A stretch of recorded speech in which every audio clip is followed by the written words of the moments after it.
They really thought I wouldn't make it. Oh yeah. But now I got the highest vibration. Facts. I had to put them in their places. He says, I'm only attracting, I'm never chasing. I really need to make this song my intro.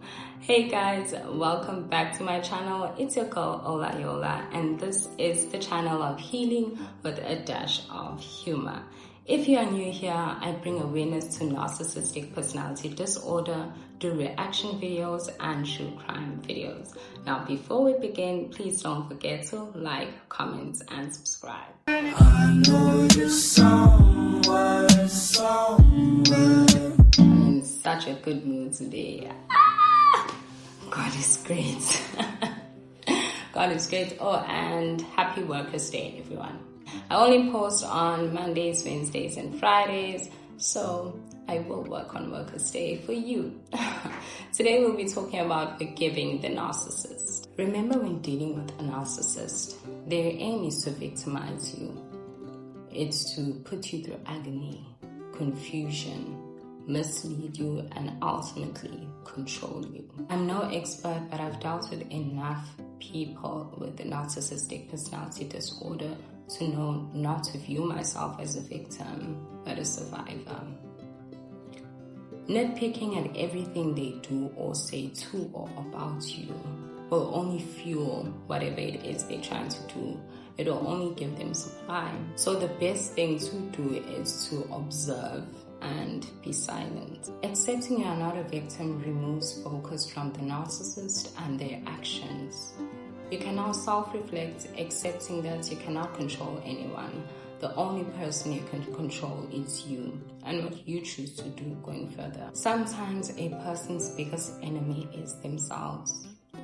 The narcissist could be bending over backwards, doing the most to try to destroy you. But if you remain within self, if you know who you are during this time, if you do not react, it will make your life way more easier. For me personally, forgiveness is key.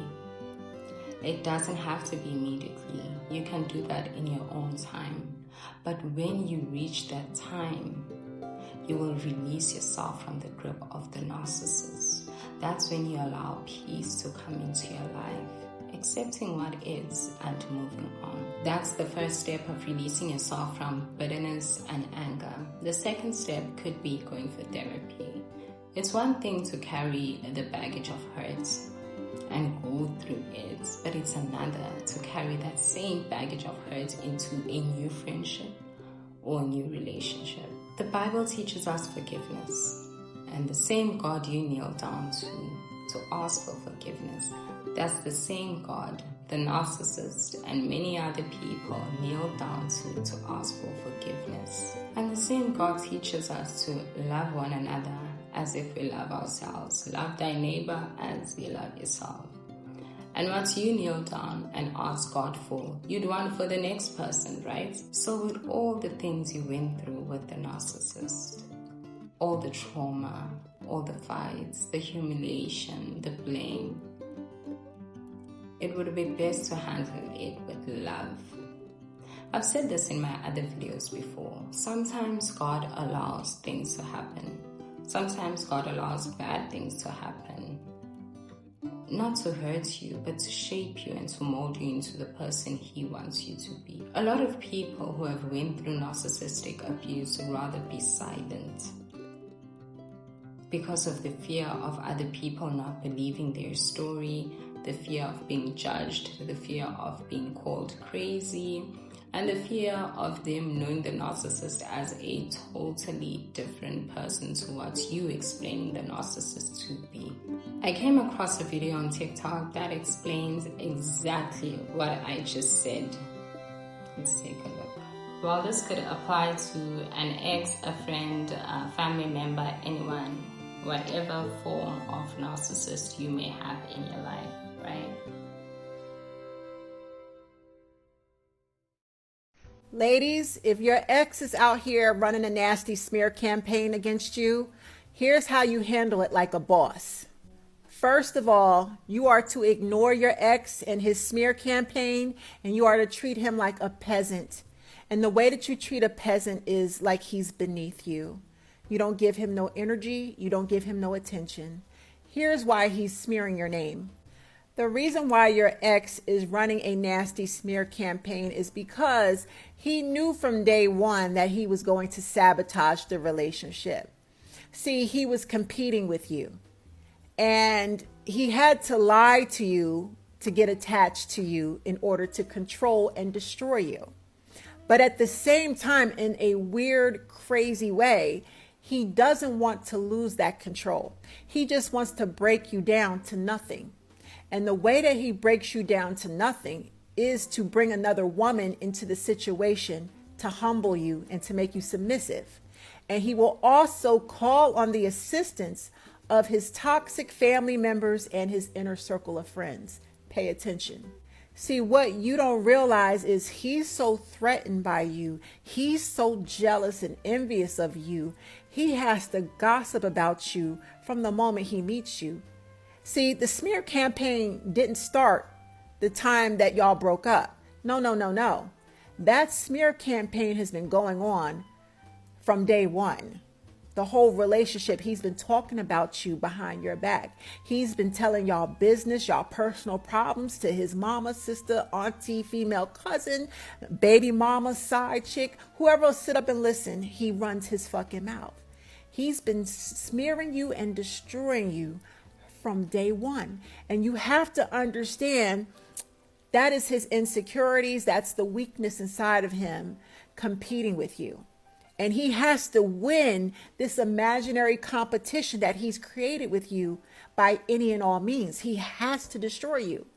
Unfortunately for you, you believe that this is an actual real relationship. You love him. You're building with him, thinking there's a vision, there's a future. You're in this for all the right reasons. He is not. So the smear campaign is going to continue during the relationship. And once the relationship ends, he will continue to destroy your reputation and your character. I don't care how good you were to him. He has to turn everybody against you. He's going to turn his family members, his friends, and your mutual friends. And if he knows any of your family members, he will reach out to them and turn them against you too. Ignore him and elevate like a boss. And you block everybody spreading those rumors and siding with him. Get rid of them. The smear campaign is a blessing. The smear campaign is certainly a blessing because now you get to see people for who they are and how they perceive you and what they wish for you. Okay, so it is important to ignore the narcissist and move on. Me personally, I would forgive for my own peace and my own sanity. And it can be a very exhausting experience because they have time to recruit people to believe their side of the story, as well as do things in extremes, things you would never even believe a person would do, but they do. It's almost like narcissists only feel love through pain. Understanding that they are wearing a mask and that this is a personality disorder can make your life easier. That's if you're living with them. If you're not, cut them off if you can. Remember that understanding that this is a disorder does not mean that you have to take their BS or try to fix them. If they will put the same amount of energy they choose to put on other people while trying to destroy them into their own selves and try to fix themselves, they certainly might become better people.